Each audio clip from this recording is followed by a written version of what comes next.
प्यारे दोस्तों, शादर अभिवादन। मैं हूं महेश कुमार वैद्य और आप देख रहे हैं एनजेपी हरियाणा। दोस्तों, एक पुरानी कहावत है, 9 दिन चले 2.5 कोस।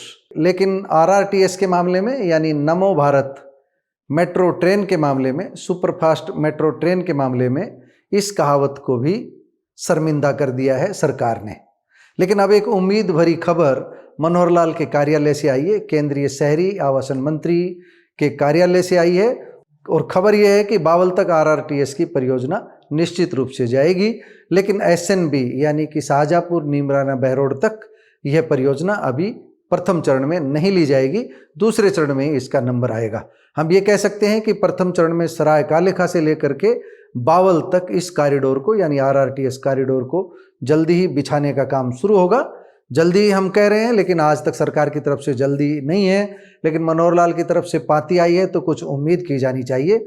यह पाती तब आई है जब केंद्रीय मंत्री राव इंद्रजीत सिंह ने केंद्रीय मंत्री मनोहर लाल को, अपने साथी मंत्री को 2 पत्र लिखे थे। दोनों पत्र आप अपनी स्क्रीन पर देख रहे हैं और मनोहर लाल ने जो पत्र भेजा है वह भी आप अपनी स्क्रीन पर देख रहे हैं।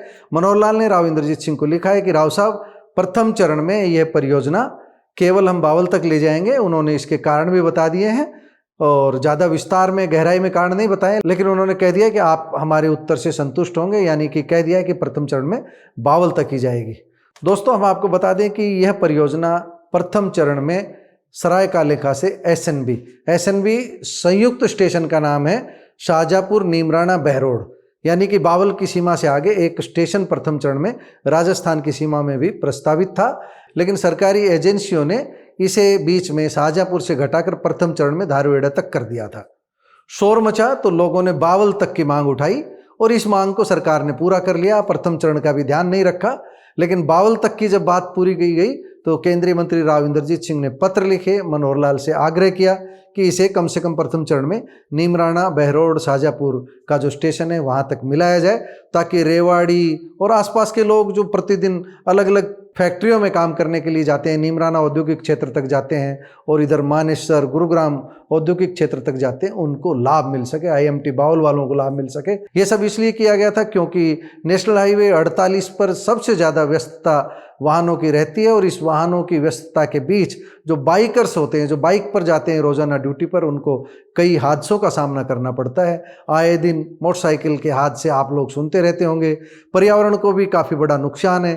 पर्यावरण की चिंता करते हुए और यातायात को सुगम बनाने के लिए, दबाव रहित यातायात बनाने के लिए, राजधानी दिल्ली पर यातायात कम करने के लिए आरआरटीएस की परिकल्पना कांग्रेस सरकार के समय की गई थी। मनमोहन सरकार के समय भी इसकी चाल सुस्त रही, लेकिन नरेंद्र मोदी के सत्ता में आने के बाद तो चाल सुस्त क्या, बिल्कुल ही एक पिलर भी अभी तक नहीं लग पाया है। लेकिन अब 2025 के अंत में और 2026 की शुरुआत में ऐसी अच्छी खबरें आनी शुरू हुई है।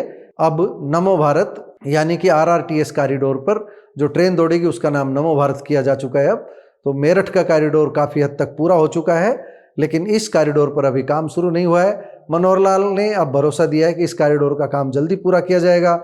नायब सैनी भी कई बार कह चुके हैं, राव इंद्रजीत सिंह भी कई बार कह चुके हैं। अब देखना यह है कि ये बावल तक जो परियोजना है इस पर कब काम शुरू होगा। लेकिन मनोहर लाल की चिट्ठी आई है तो उम्मीद की जानी चाहिए कि अब शहरी विकास मंत्रालय इस परियोजना को गंभीरता से ले रहा है और एनसीईआरटी इस परियोजना को जल्दी पूरा करने की दिशा में उचित कदम उठाएगी।